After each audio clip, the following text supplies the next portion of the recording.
ரமலான் மாதத்துல நாங்க நோன்புகளை பிடிச்சோம். இன்னும் சிலர்கள் சில தங்கடங்களின் காரணமாக நோன்புகளை விட்டிருப்பாங்க. இஸ்லாத்தில் ஏற்றுக்கொள்ளப்பட்ட சில தங்கடத்தின் காரணமாக நோன்புகளும் விடுபட்டிருக்கு. அல்லாஹ் தாலா மனிதனின் மீது மிகவும் இரக்கமுள்ளவன். எப்படி அல்லாஹ் தாலா மனிதனுடைய பாவங்களை மன்னிக்கின்றானோ அதே போல அல்லாஹ் தாலா அந்த பாவங்களை மன்னிப்பதற்காக வேண்டி சில நன்மைகளை, நாம செய்யக்கூடிய நன்மைகளை அந்த நேரத்தில் செய்யாத நேரத்தில் அதுக்கு எக்ஸ்கியூஸாக சில ருக்ஸாக்களை, சில அனுமதிகளை, சில அவர்களுக்கு அதுக்குரிய சில சூழியங்களை செய்யறதுக்குரிய சந்தர்ப்பங்களை அல்லாஹ் தாலா ஏற்படுத்தி கொடுக்கிறார். இபாதத்தினுடைய மெயின் நோக்கம் அந்த இபாதத் அந்த நேரத்தில் செய்யறதுதான் மெயின் நோக்கம். அல்லாஹ் தாலா குர்ஆன்ல சொல்றான், இன்ன ஸலாத்த கானத் அலல் முஃமினீன கிதாபம் மவ்கூதா. நிச்சயமாக தொழுகை என்பது மூமின்களுக்கு வரையறுக்கப்பட்டது, அதாவது நேரம் குறிக்கப்பட்டது இருக்கின்றது. ஏனென்றால் இப்ப சுபோடைய தொழுகையை ஒருத்தர் என்ன செஞ்சு கொள்ளணும், சுபோ 5:15 தான் வாங்க, 6 மணிக்கு கலாவுதுன்னா அதுக்குள்ளதான் தொழுந்தாகணும். ஒருத்தர் 7:30 தான் நான் தொழுவேன் என்றால் ஏற்றுக்கொள்ளல. லூருடைய தொழுகை அவருக்கு 12:05 பாங்க செல்லப்படுவது, அசருடைய தொழுகை 4:30 பாங்க செல்லப்படுதுன்னா அவர் அதுக்குள்ள நேரத்தில் தான் லூருடைய தொழுகையை தொழுந்து கொள்ளணும் குறிப்பிடப்பட்டு. ஆனால் சில தங்கடங்களுக்கு, சில காரணங்களுக்கு இது இஸ்லாத்தால அனுமதிக்கப்பட்ட காரணம், இதால அவருக்கு அந்த தொழுகை தப்பி போய்த்திருச்சு. உதாரணத்துக்கு உலமாக்கள் சொல்லக்கூடிய காரணம் தான் தொழுகைகளுக்கு தங்கடம் ஏற்படக்கூடிய காரணங்கள் 2. ஒன்று அந்நவ் வன்னிசியான், தூக்கம். அதாவது தூக்கம் என்றால் ஒருத்தர் சுபோக்கு எழும்புறதுக்கு எல்லாம் படுது, ஆட்கள் மேற்பட்டார், ஆனா இவர் போச்சு கொண்டு படுகிறார். இந்த தூக்கம் இல்ல, தூங்கிட்டாரு, இவருக்கு தெரியாம எழுப்பி பார்க்கிறார், பார்த்தா சுபோடைய நேரம் கலாகிடுச்சு. இப்படியான நேரத்துல இவருக்கு இதை என்ன செஞ்சு கொள்ளிலும் அந்த நேரம் தொழப்படக்கூடிய தொழுகையை இன்னொரு நேரத்துல தொழுது கொள்ளலாம்.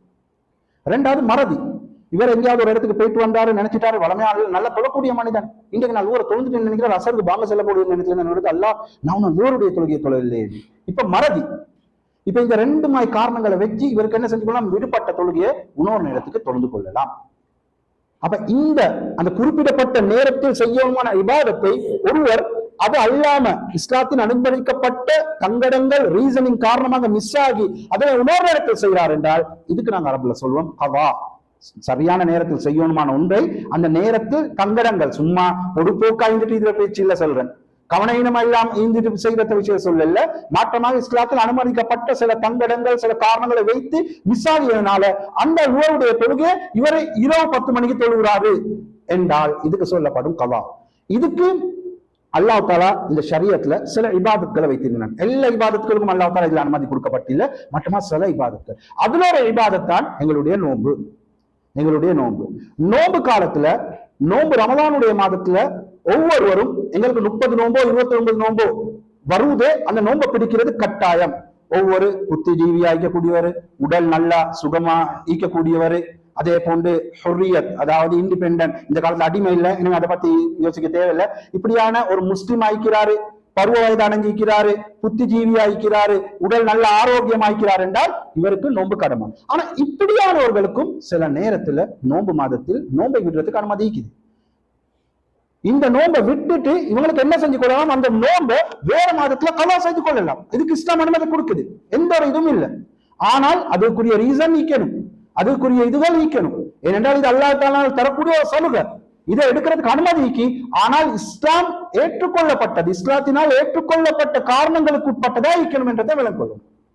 அப்படி இல்லாம சும்மா ஒருத்தர் சொல்றாரு, வேலை என்றது காலையில ஒவ்வொரு ஆணுக்கும் நீக்கக்கூடியது, எனக்கு வேலையாகி அதனால நாம நோன்பு விடலா, இது எக்ஸ்கியூஸ்ல ஏற்றுக்கொள்ளல. எனவே அப்படி ஷரியத்தின் மூலமாக அனுமதிக்கப்பட்டு அந்த சலுகைகள் கொடுக்கப்பட்ட சிலர்களை நாங்க பார்க்கணும். ஏனென்றால் எங்களோட மக்களுக்கு அதை பத்தி தெரியாதனால இவங்க எல்லாத்தையும் அது ஒரு சலுகையா எடுத்துக்கொண்டு நான் நோன்பை விட்டேன், என்ன செய்ய, அந்த நோன்பை கலா செஞ்சுட்டேன், ஓகே கலா செஞ்சீங்கன்னா ஓகே தான். ஆனாலும் நீங்க விடுபட்டது இஸ்லாத்தினுடைய அனுமதிக்கப்பட்ட காரணமா, இல்ல நீங்களாவே ஒரு காரணத்தை நினைச்சிட்டு சொல்லிட்டீங்க, இல்ல இது இஸ்லாத்தை அனுமதிக்கின்றா என்றால் ஏற்றுக்கொள்ளப்படவில்லை.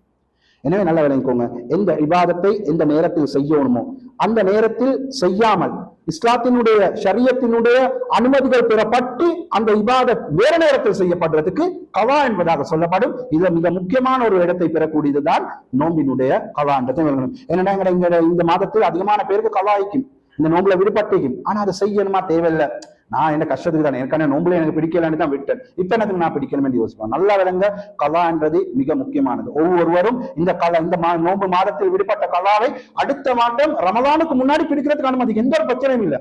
அது ஆயிஷா ரலியல்லாஹு அன்ஹா ரிவாயத் எப்படி என்றால், அதை தாய்ஷர் சொல்றாங்க, நபி ஸல்லல்லாஹு அலைஹி வஸல்லம் அவங்களுடைய தேவையின் காரணமாக நான் என்னுடைய இந்த வருடம் விடுபட்ட ரமலான் மாதத்தின் நோன்பை அடுத்த ஷவ்வால் என்று சொன்னால் அதுக்கு அடுத்த மாதம் ரமலான் அப்படின்னா 10 மாதங்கள் அல்லது 11 மாதங்களை படுத்தித்தான் பிடிக்கக்கூடியவனா இருந்தேன் என்றாங்க.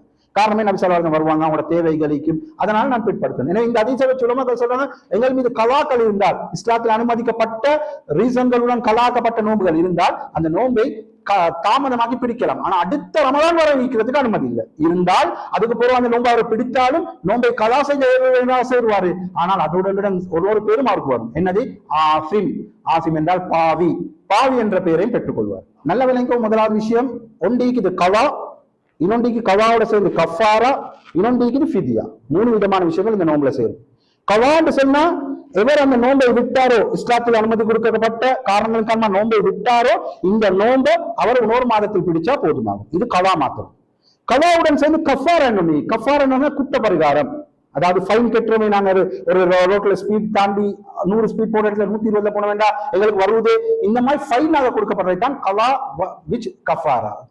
கஃபாராவுடன் கவா என்று சொல்றது. அதே மாதிரி அது நோன்பை பொறுத்தவரை கவா கஃபாரா முகல்லலா என்று சொல்லக்கூடிய ஒரே ஒரு விஷயத்துக்கு தான் கலாவோட செய்து கஃபார் வருது. அது என்ன என்றால், தன்னுடைய சொந்த மனைவியுடன் பகலுடைய நேரத்தில் ஜிமா செய்வது, அதாவது இன்டர்கோர்ஸ், அதாவது அவர்கள் ஒன்று சேர்வது. தன்னுடைய மனைவி தனக்கு ஹலாலானவ, ஆனாலும் ரமலான் மாதத்தில் பகலுடைய நேரத்தில் அவர்களுக்கு ஒரு கணவன் மனைவியா ஒன்று சேர முடியாது. அப்படி சேர்ந்தால் அந்த நோன்பை கல்லாவும் செய்யணும். அதனுடன் கஃபாரா முகல்லலா, மிகவும் ஒரு அந்த பனிஷ்மெண்ட் என்று சொல்றது மிகவும் ஒரு கடினமான, அவருக்கு ஒரு ரூடான பனிஷ்மெண்டா மாறணும். எப்படி? இதுக்காக வேண்டி இரண்டாவதாக அவர் என்ன செஞ்சு கொள்ளணும்? ஒரு அடிமையை உரிமையிடணும். ஒரு அடிமையை உரிமையிடணும். அடிமைன்றது இப்ப இல்ல, எனவே அதை பத்தி பேசவே இல்லை. அப்படி இல்லாட்டி 2 மாதம் தொடர்ச்சியாக நோன்பு பிடிக்கணும். 2 மாதம் தொடர்ச்சியாக நோன்பு பிடிக்கணும். நோன்பை விடுறதுக்கே அனுமதி இல்லை, சில தங்கடங்களின் காரணமாக. ஆண்டு ஒருத்தர் 1 மாதம் முழுக்க நோன்பை பிடிச்சிட்டு வந்துட்டு இன்றைக்கு ஒரு நாள் விடுவோமே என்று சும்மா அவர் விட்டார் என்றால் மட்டிப்பும் அவர் ரீஸ்டார்ட் பண்ண, முதல்ல இருந்து அவர் ஸ்டார்ட் பண்ணவரும் ஏற்கனவே செஞ்ச 30 நோன்பும் அவரை செய்ய மாட்டார். அதுக்கும் சக்தி பல்லாட்டி 3வது வரை 60 மிஸ்கீன்களுக்கு உணவளிக்கக்கூடியவரா ஆகும். 60 மிஸ்கீன்களுக்கு உணவளிக்கணும். எனவே இதுதான் கலாவுடன் சேர்த்து கஃபாரா, அதாவது குற்ற பரிகாரமாக, அதாவது என்ன சொல்றது, முகல்லலா, மிகவும் ஒரு கடினமான ஒரு பனிஷ்மெண்டா கொடுக்கப்படக்கூடிய ஒன்று. இன்னொன்றைக்கு ஃபிதியா. ஃபிதியா என்று சொல்றது சில மக்கள் இருக்கிறாங்க, அதை நாம பார்ப்போம். அவர்களுக்கு நோன்பு பிடிக்க முடியலாட்டி நோன்பை விடலாம், அந்த நோன்பை கலா செய்யணும் என்று கட்டாயம் இல்லை. மாற்றமாக ஃபிதியா என்ற அமைப்புல விடுபட்ட 10 நோன்பா அல்லது 30 நோன்பா, அந்த 30 நோன்புக்கும் என்ன செஞ்சு கொள்ளையிலும் ஒவ்வொரு மிஸ்கீனுக்கு 1.5 கிலோ அரிசி மேனி சாப்பாடுகளோ, அல்லது அது அரிசியாகவோ ஒரு மிஸ்கீனுக்கு 1.5 கிலோ மேனி 30 மிஸ்கீன்களுக்கு எவ்வளவு, 30 நாளைக்கு 30 மிஸ்கீனுக்கு எவ்வளவு வருதோ அதை நாங்க மல்டிபிள் பண்ணி கொடுக்கிறோம். இதுக்கு ஃபிதியான்னு சொல்லப்படும். சரி, எனவே அந்த அடிப்படையில நோன்பை விடுவதற்கு ஷரியத்தின் மூலமாக அனுமதி கொடுக்கப்பட்ட முதலாவது கூட்டம் யாருன்னு சொன்னால் அவர்கள் தான் மரீத், நோயாளி. எப்படியான நோயாளி என்றால் யுர்ஜா புரு, அதாவது நல்ல மனுஷன் திடீரென்று ஒரு ஹார்ட் அட்டாக் ஏற்படுத்தி ஹாஸ்பிட்டல் கூட்டிட்டு போனா டாக்டர் சொல்றாரு, ரைட், உங்களுக்கு ஒரு மருந்து தருவோம், இதை நீங்க 3 நேரம் குடிச்சே தான் ஆகும், 5 நாளை குடிச்சா போதும் என்றார். இப்ப இந்த 5 நாள் இவர் நோன்பு பிடிக்கல, 3 நேரம் மருந்து குடிக்கணும்னா நோன்பு பிடிக்கல. இப்ப இந்த நேரத்துல இல்ல நான் நோன்பை தான் பிடிப்பேன், நான் மருந்து குடிக்க மாட்டேன், இல்ல இஸ்லாம் அப்படி கஷ்டப்படுறது இல்லை. நீங்க நோன்பை விடுங்க, 5 நோன்பு, நோயாளி 5 நாள் தானே. யுர்ஜா புரு என்ற அர்த்தம் என்னது, இந்த நோய் இவரை விட்டு நீங்க 5 நாளைக்கு போறோம். அப்ப அந்த 5 நோன்பு விடுபட்ட நோன்பு இவர் என்ன செய்வாரு, வேறொரு நாள்ல நோன்பு பிடிப்பாரு. நபி ஸல்லல்லாஹு அலைஹி குர்ஆன்ல சொல்றான், ஃபமன் கான மின்கும் மரீதன் அவ் அலா ஸஃபரின் ஃபஇத்தத்தும் மின் அய்யாமின் உஹர், உங்களை யாராவது ஒருவர் நோயாளியாக இருந்தால் அல்லது முசாஃபிரா பிரயாணியா இருந்தால் அவர்கள் அந்த விடுபட்ட நாளை வேறொரு மாதங்கள்ல வேறொரு நாட்களை பிடிச்சு கொள்ளலாம் என்று. எனவே இப்படியான நோய் இது டெம்பரரியா வரக்கூடிய ஒரு நோய். திடீரென்று ஒரு தலை சுத்து விழுந்துட்டாரு, கீழே தலைப்பட்டுருச்சு, பட்டதுனால 3 நாள் இவருக்கு தையல் எல்லாம் போட்டு நோம்புகள் பிடிக்கலாட்டி எந்த ஒரு பிரச்சனையும் இல்லை. அந்த 3 நாள் நோம்பை விடுவாரு. அதை ரமலான் அல்லாத காலத்துல 3 நோம்பா பிடிப்பாரு. 3 நாளைக்கு போறோம் நோம்பலான முறையில் நோம்பை பிடிப்பாரு. எனவே நோயாளி முதலாவது, இந்த நோய் டெம்பரரி ஆக்கக்கூடிய நோயாளி. 2வது கூட்டத்துல தான் பிரயாணம் என்று சொல்லக்கூடிய நேரத்துல பிரயாணியுடைய விஷயத்துல அதிகமான கருத்து வேற்றுமொழிக்கு, நோன்புகள் பிடிச்சிட்டு பிரயாணம் செய்யணுமா, நோன்புகள் பிடிக்காம பிரயாணம் செய்யறது நல்ல மாதிரி. முதலாவது விஷயம் விளங்குவோம், பிரயாணி என்றால் யாரு, எப்படியான பிரயாணிக்கு அனுமதி ஈக்குது என்றால் நோன்பு விடுறதுக்கு முதலாவது அவருடைய பிரயாணம் ஆகமாக்கப்பட்டதா இருக்கணும். ஒருத்தர் போறாரு இங்கேருந்து இன்னொரு இடத்துக்கு படம் பார்க்கறதுக்காக வேண்டி, அங்க படம் மூலம் ஓபன் பண்ணிக்குதான், அல்லது ஒருத்தரை கொல்லணும் என்றதுக்காக வேண்டி போறாரு, அல்லது ஏதாவது ஒரு பாவத்தை செய்யணும் போறாரு என்றால் இவருக்கு கலா செய்யறதுக்கு அனுமதி இல்லை. ஏனென்றால் இவர் இஸ்லாத்துல அனுமதி கொடுக்கப்பட்ட பிரயாணத்துல இல்லை. 2வது அந்த பிரயாணி 81 கிலோமீட்டர் விட அதிகமா ஐக்கணும். ஒருத்தர் ஒரு 50 கிலோமீட்டர் இங்கே தோமாக போறாரு, தோமாண்ட 40-45 கிலோமீட்டர், அதுக்காக நோன்பை விடலாம கேட்ட இல்ல, நோன்பை விடுறதுக்கு அனுமதி இல்லை. இப்படியான விஷயங்கள் இருந்தால் இவருக்கு நோன்பை விடுறதுக்கு அனுமதிக்கு. அப்ப பிரயாணி என்ற கூடிய நேரத்தில் சில நேரம் இங்க இருந்து எங்களுக்கு அராருக்கு கிட்டத்தட்ட 180 கிலோமீட்டர் வருது. 180 என்றால் அது எங்களை ஸ்ரீலங்கா இந்தியாவை பொறுத்தவரை மிகப்பெரிய ஒரு தூரமா இருக்கும். ஆனா இங்க பொறுத்தவரை ஒரு 1.5 மணி காலத்துல கடந்து போயிட்டு வரணும்.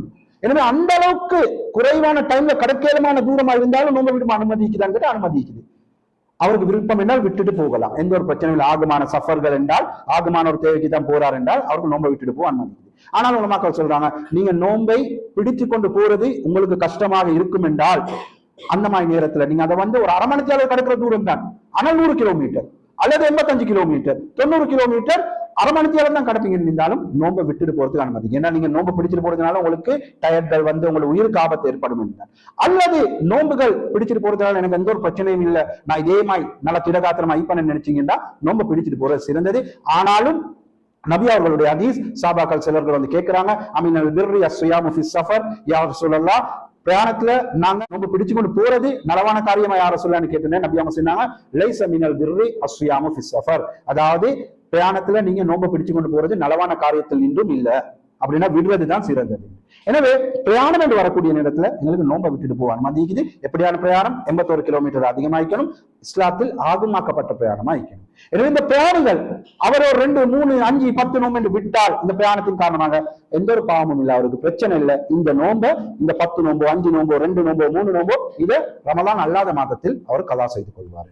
3வது கூட்டத்தில் இருக்கிறவங்க தான் அல் ஹைத் வன் நிஃபாஸ். ஹைத் நிஃபாஸ் என்ற என்னது? ஹைத் என்று சொல்ற பெண்களுக்கு ஒவ்வொரு மாதமும் வரக்கூடிய மாதவிடாய், மென்சஸ் சொல்லுவோம், பீரியட் காலம் என்று சொல்லுவோம். அதே போல நிஃபாஸ் என்று சொல்ல பெண்கள் குறைந்த பொறுக்கும் வரைக்கும் அவர்களுக்கு இந்த ஹைதுடைய இதெல்லாம் நின்றும், ரத்தங்கள் நின்றும். அது என்ன செய்யப்படும்? குழந்தை பிறந்த பிறகு கன்னியூவா போகத்தோடும். சில பெண்களுக்கு 1 வாரம், 2 வாரம், 40 நாள், 60 நாள் வரைக்கும் போகும். எனவே இப்படியான பெண்களாக இருந்தால் இவர்களுக்கும் இவர்களுடைய நோன்பை விடுறது வாஜிப், நோன்பு பிடிக்கிறது இவர்களுக்கு ஹராம். இப்படியான பெண்களுக்கு நோன்பை விடுறது வாஜிப், விட்டுத்தான் ஆகணும். இல்ல நான் உஜாரதான் இருக்கிறேன், எனக்கு இப்ப பீரியட் போறதுனால பிரச்சனை இல்லை, நான் எந்த ஒரு விலையிலும் எனக்கு வீக்கும் வராதுன்னு சொல்லி நோம்ப அல்லாஹ் என்ன பிடிக்கத்தான் போறா இல்ல. இஸ்லாம் சொல்லுது ஹராம், நோன்பு பிடிக்கிறது அவர்களுக்கு ஹராம். அந்த நோன்பு எத்தனை நோன்பு அவர்களுக்கு விடுபடுதோ அத்தனை நோன்பை அவர்கள் ரமலான் அல்லாத காலத்தில் கட்டாயமாக அவர்கள் மீட்டிக் கொள்ளணும். நோன்பு காலத்தில் எவ்வளவு அல்லாவுடன் நாம் முஹப்பத் ஆகிக்கிறோம், நாம் மிகப்பெரிய அவுளியாமா இபாத் செய்யக்கூடிய பெண் எனக்கு 30 நோம்பையும் பிரிச்சு தான் ஆகணும் நினைச்சு நோம்ப பிடிக்க போனாங்க என்றால் இது அவர்கள் அல்லாவுக்கும் ரசூலுக்கும் செய்த மாற்றம், இது மிகப்பெரிய பாவத்தை அவர்களுக்கு சேர்க்கும். என்னென்ன நோன்பு பிடிப்பது அவர்களுக்கு ஹராம். எனவே விடுபட்ட நோன்புகளை அவர்கள் இன்ஷா அல்லாஹ் ரமலான் அல்லாத மாதத்தில் பிடித்துக் கொள்வார்கள். இதே சட்டத்தில் கூடிய அடுத்த பெண்கள் தான் அல் ஹாமில், பிரெக்னன்சி ஆகிக்கக்கூடிய கன்சீவ் ஆகிக்கக்கூடிய பெண்களும், அதே போல குழந்தைகளுக்கு பால் கொடுக்கக்கூடிய பெண்கள். கன்சீவ் ஆகிக்கக்கூடிய பெண்கள், குழந்தைகள் வயிற்றுல இது அல்லது குழந்தை பிறந்திருச்சு, அந்த குழந்தையை பால் கொடுத்து கொண்டிருக்கிறான். இப்ப இவங்க நினைக்கிறாங்க நான் நோன்பு பிடிக்கிறதுனால பலகீனமாகிடுவன், எனக்கும் சில நேரம் பிரச்சனை வரலாம், என் குழந்தைகளுக்கு வயிற்றில் உள்ள குழந்தைகளுக்கும் பிரச்சனை வரலாம், அல்லது எனக்கும் பிரச்சனை வரலாம், நான் பால் கொடுக்கக்கூடிய என்னுடைய குழந்தை நான் தின்னாதான் குழந்தைக்கு பால் வரப்போகுது, எனவே நானே தின்னல, அப்ப எப்படி குழந்தைக்கு பால் வரும்? அதனால பயந்து அப்படியான நிலைமையில ஒரு 10 நோன்பை விடுறாங்க, ஒரு 5 நோன்பை விட்டாங்க என்றால் உலமாக்களினுடைய ஏகோபித்த முடிவு மிகவும் ஏற்றமான சொல் என்னென்றால் இவர்கள் விடுபட்ட நோன்பை மாத்திரம் என்ன செஞ்சு கொள்ளலாம், வேறொரு மாதங்களில் பிடித்துக் கொள்ளலாம். ஆனால் இன்னும் பல கருத்துக்கள் இருக்குது. இப்னு அப்பாஸ், அதே போன்ற இப்னு உமர் ரலியல்லாஹு அன்ஹு, சில இன்னும் சஹாபாக்கள் சொல்லிக்கூடிய சில கருத்துக்கள் என்னது, இவர்களுக்காக வேண்டி பயந்து நோன்பை விட்டாங்கன்றா நோன்பை கலா செய்து கொண்டா போதும். ஆனால் இவர்கள் குழந்தைகளுக்காக வேண்டியோ அல்லது வயிற்றில் வரக்கூடிய குழந்தைக்காக வேண்டியோ பால் கொடுக்கப்படக்கூடிய குழந்தைகளுக்காக வேண்டியோ பயந்தார்கள் என்றால் கலாவும் செய்யணும். மாற்றமாக எத்தனை நோன்பை விட்டார்களோ அத்தனை நோன்புக்கு என்ன செய்யணும், அரிசி கொடுக்கணும். ஒரு மிஸ்கீனுக்கு 1.5, ஒரு மிஸ்கீனுக்கு சாப்பாடு மேனி, ஒரு மிஸ்கீனுக்கு கிட்டத்தட்ட 1.5 கிலோ அரிசி மேனி. 10 நோன்பு விட்டாங்க என்றால் 15 கிலோ 15 மிஸ்கின்களுக்கு சாப்பாடு கொடுக்கணும் அல்லது அரிசியாக கொடுக்கணும். ஆனால் இந்த கவுளுடைய விஷயத்துல, இந்த சொல்லுடைய விஷயத்துல உலமாக்களுக்கு மிகப்பெரிய கருத்து வேற்றுமை இருக்குது. குர்ஆன் ஹதீஸ்ல இது சம்பந்தமான எந்த ஒரு திட்ட தெளிவான ஆதாரங்களும் அரிசி கொடுக்கிறது அல்லது அந்த கலாவுக்கு பிறகு சாப்பாடு கொடுக்கிற விஷயத்துல திட்ட தெளிவான ஹதீஸ்களோ ஆதாரங்களோ வந்ததில்லை. அதனால உலமாக்கள் சொல்றாங்க இவங்க கலா செய்யணும், இது கட்டாயம், கலா செய்வது கட்டாயம். இந்த நோன்பு விடுபட்ட 10 நோன்பு விடுபட்ட 10 நோன்பு கலா செய்வது கட்டாயம். அரிசி கொடுக்கிறது, சாப்பாடு கொடுக்கிறது அது கருத்து வேற்றுமை உள்ளக்கூடிய விஷயம். எனவே கலா செய்து ஆகணும் என்ற விஷயத்தையும் விளங்கிக் கொள்ளணும். கடைசியாக 5வதாக நோன்பை விடுவதற்கு அனுமதி கொடுக்கப்பட்டக்கூடிய ஒரு இதுதான், யாரேனும் ஒருவர் ஹலாக்கத்தில் விழுகின்றார்கள் அல்லது யாருக்காவது ஒருவருக்கு ஒரு பிரச்சனையாகி அவங்க இப்ப உயிர் போகுது, இந்த நேரத்தில் ஒருத்தர் நின்று இப்படி பார்த்து கொண்டிருக்கிற ஒருத்தர் நல்லா ஸ்விம்மிங் தெரிஞ்ச ஒருத்தர், நல்லா ஸ்விம்மிங்கும் தெரியும், ஒருத்தர் மூழ்கி கொண்டிருக்கிறாரு, எல்லாம் சொல்றாங்க காப்பாத்துங்க உங்களை சுமி தெரியும் சில 10 நாள் நோன்பு நான் உள்ளுக்க மூழ்கிட்டேன்னா இந்த நோன்பு கால இந்த நோன்பு இதாகுது எனக்கு அழல அப்படின்றது காண முடியல. அந்த நேரம் அவருடைய நோன்பு கலாயினாலும் பிரச்சனை இல்லை, அவரை போய் காப்பாற்றுறது கட்டாயம். இந்த விடுபட்ட நோன்பை என்ன செஞ்சு கொள்வாரு? ஏனென்றால் ஒருத்தர் தண்ணியில மூழ்கி எழுவக்கூடிய நேரத்துல அவருக்கு தெரிஞ்சோ தெரியாமல அவருடைய மூக்கால அதே போல காதால தண்ணிகள் போகக்கூடிய வாய்ப்புகள் இருக்குது. எனவே இவர் காப்பாற்ற போகக்கூடிய நேரத்துல மூக்கால காதால தண்ணி போயிட்டு எனவே நோன்பு விடுபட்டுச்சு. இவருக்கு இந்த நோன்பை வேறொரு நாள்ல கலா செய்து கொள்ளலாம். இதே விஷயத்துல எங்களுக்கு இன்னொன்றையும் சேர்த்துக் கொள்ளலாம். என்னது, ஒருத்தருக்கு ரத்தம் தேவைப்படுது, ஒரு ஆக்சிடென்ட் ஆகிடுச்சு, ஒரு O positive O negative AB positive என்ன ஒரு ரத்தம் ஒன்று தேவைப்படுது. அந்த ரத்தம் இப்ப இவர்கிட்ட மட்டும்தான் இங்க இருக்கிறது இருக்குதானே, இவர் நோம்பாளி ஆகிறாரு. இவர் சொல்றாரு இல்ல நான் நோம்பாளி, எனக்கு ரத்தம் கொடுக்கணும், அது கொடுத்தா என்னுடைய நோன்பு முறிஞ்சிருவேண்டா இல்ல. அந்த நேரத்தில் அவர் தண்ணியை குடிச்சிட்டு பிஸ்மில்லாஹ் ரத்தத்தை கொடுக்கத்தாய்க்கு இந்த விடுபட்ட நோன்பை வேற மதத்துல கலா செய்து கொள்ளும். இது இஸ்லாத்தில் அனுமதிக்கப்பட்டுள்ள விடயம். எனவே இந்த மாதிரி நிலையில் உள்ளவர்களுக்கு விடுபட்ட நோன்பு எத்தனையோ அத்தனை நோன்பை மாதம் வேற மாதத்தில் ரமலான் அல்லாத மாதத்தில் கலா செய்து கொண்டால் போதும். எனவே நாங்கள் ஒவ்வொருத்தரும் யோசிப்போம், இந்த நிலைமையில யாராவது நாங்கள் இருந்தால் எனக்கு கலா கட்டாயம், நான் கலா செய்து தான் ஆக வேண்டும் என்றதை விளைக்கோங்க. இதோட கூடிய இன்னொரு மசாலா தான் ஃபிதியாவுடைய. ஃபிதியா என்று சொல்றது, அதாவது ஒருத்தர் இப்ப நாங்க சொன்ன நோயாளி, அந்த நோய் ஒரு 5 நாள் தான் நீக்கும், டெம்பரரி ஆகும், அதுக்கு பிறகு நோய் நீங்கிடும். எனவே அவர் 5 நோம்பு விடுபட்டுச்சு, அந்த 5 நோம்பு விடுபட்ட நோம்பு வேற மாதிரி கலா செய்வார். ஒருத்தர் படுத்த படுக்கை ஆகிறாரு, இப்ப 2 வருஷமா படுத்த படுக்கை ஆகிறார், அவருக்கு நோய் நிவாரணமே கிடைக்குது இல்ல. அல்லது வயது முதிர்ந்தவர், வயதாளி, ஒருத்தருக்கு 98 வயசு, இனி அவர் திரும்ப ரிகவரி ஆகி பொடியனாய் வர போறாரா? திரும்ப ஒரு 60-50 வயசுக்கு ஆக போறாரா? இல்ல, இன்னும் அவருக்கு வயசு போக போக பெட்டோடே தைக்க போறாரு. இப்படியானவங்களுக்கு என்ன சட்டம் என்றால் இஸ்லாம் சொல்லுது, அவர்கள் நோன்பு பிடிக்க தேவையில்லை. அது நிரந்தரமான நோயாளி ஆயிக்கட்டும், வயது முதிர்ந்த ஆணோ பெண்ணா ஆயிக்கட்டும், பெட்டோட இருக்கிறாங்க, 80-90 வயசு ஆகிருச்சு, இப்ப இவங்களை நோன்பு பிடிச்சு கொள்ளவே முடியாம இருக்குது. இப்ப இவங்க என்ன செஞ்சு கொள்ளையிலும், இவருடைய விடுபட்ட நோன்பை என்ன செஞ்சு கொள்ளையிலும், விடுபட்ட நோன்புக்கு பகரமாக ஒவ்வொரு நோன்புக்கும் ஒரு மிஸ்கீனுக்கு மீறி சாப்பாடு கொடுத்தா போதும். அதை என்ன செஞ்சு கொள்ளையிலும், இப்ப 30 நோம்பும் பிடிக்க மாட்டாரு, நோன்பு ஆரம்பத்திலேயே ஸ்டார்ட் ஆகக்கூடிய நேரத்தில் இப்ப என்னுடைய வாப்பா அந்த நிலைமை வைக்கிறாண்டா, நான் என்ன செஞ்சு கொள்ளையிலும் என்னோட வாப்பாக்கு 30 நோம்பு மிஸ் ஆகுது. 30 நோம்புக்கு ஒரு நோம்புக்கு 1.5 கிலோ மீன் எத்தனை கிலோ அரிசி வருது, எடுத்து 30 மிஸ்கீன்களும் பிரிச்சு போடணும். அல்லது சாப்பாடா சமைச்சு 30 மிஸ்கீன்களோ அதோட கூடிய வர வச்சு அவங்களுக்கு சாப்பாடா கொடுக்கலாம். இது யாருக்கு? நிரந்தரமான நோய், அந்த நோய் நீங்கதே இல்லை. இவருக்கு ஒரு நோய், உதாரணத்துக்கு வச்சு ஒருத்தர் கேன்சர் போ பலகீனமாய்க்கொண்டே போறாரு, 1வது வருஷம் பார்த்தா முடி போக்கி, 2வது வருஷம் பார்த்தா தோலோட அப்படி ஒட்டிக்கொள்ள போறாரு. இவருக்கு நோம்பு மாதத்திலேயும் நோயாளிதான், நோம்பு அல்லாத மாதத்திலேயும் நோயாளிதான். இப்ப இவருக்கு பகரமாக ஒவ்வொரு மிஸ்கீனுக்கு, ஒவ்வொரு நாளைக்கு பகரமாக ஒரு மிஸ்கீனுக்கு 1.5 கிலோ மீனி அவரு சாப்பாடு கொடுத்தால் அல்லது அரிசியாக கொடுத்தால் போதும். இது இந்த 2 பேருக்கு கொடுக்கணும், இவங்களுக்கு கலா செய்ய தேவையில்லை.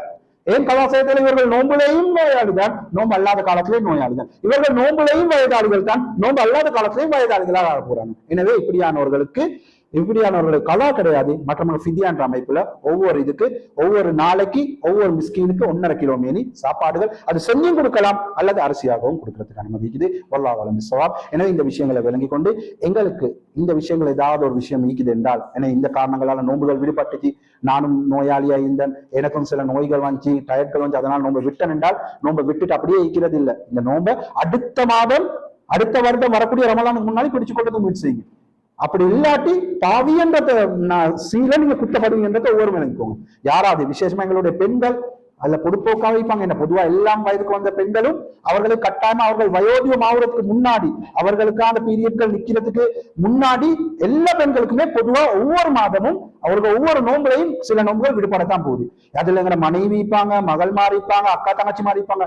கொஞ்சம் அவங்கள்ட்ட இந்த விஷயத்தை எடுத்து வச்சு உங்களுடைய விடுபட்ட நோம்பு அவசரமா பிடிச்சு கொள்றதுக்கு முயற்சி செய்யுங்க என்ற விஷயத்தை அவர்களுக்கு ஞாபகப்படுத்துங்க. அதை அடுத்த வருடம் ரமலானுக்கு முன்னாடி பிடிச்சு கொள்றதுக்கு மாதிரி விசேஷமா சொல்லுங்க. ஏன்னா பிற்படுத்தி கடைசியில ரமலானும் வந்துருச்சு என்றால் அப்புறம் என்ன செய்வாங்க, ரமலான பிடிப்பாங்க. அப்ப ஏற்கனவே விடுபட்ட நோம்பு இருக்குது, அது அதுக்கு பிறகு பிடிச்சாலும் அவங்களுடைய கலா சேரும். ஆனால் எந்த இதோட பாவி என்ற ஒரு சர்டிபிகேட்டோட ஒரு சீல் குத்தப்பட்டவர்களாக ஆகிவிடுவார்கள் என்று